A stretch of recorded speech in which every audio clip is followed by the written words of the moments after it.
রাতের মধ্যে যদি প্রজ্ঞাপন জারি করা না হয়,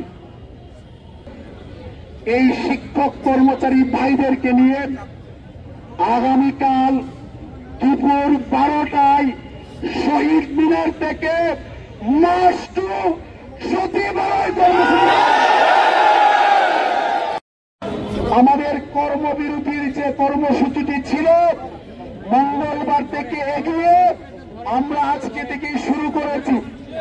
আমাদের কাছে তথ্য এসেছে এই কর্মবিরতির মাধ্যমে সারা বাংলাদেশের সকল এমপিওভুক্ত শিক্ষা প্রতিষ্ঠানে কঠোরভাবে কর্মবিরতি পালিত হয়ে ইতিমধ্যে সারা বাংলাদেশের এমপিও শিক্ষা স্থবির হয়ে পড়েছে।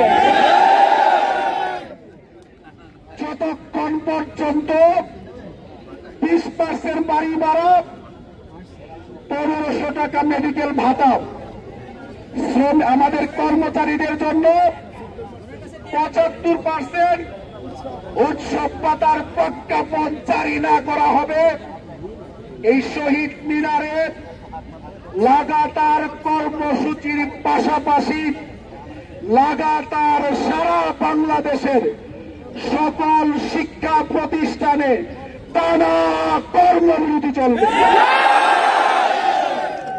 শিক্ষকরা কোন শ্রেণী কার্যক্রমে অংশগ্রহণ করবে না। সকল শিক্ষক কর্মচারীর মোহনা হবে এই ঢাকার কেন্দ্রীয় শহীদ মিনার।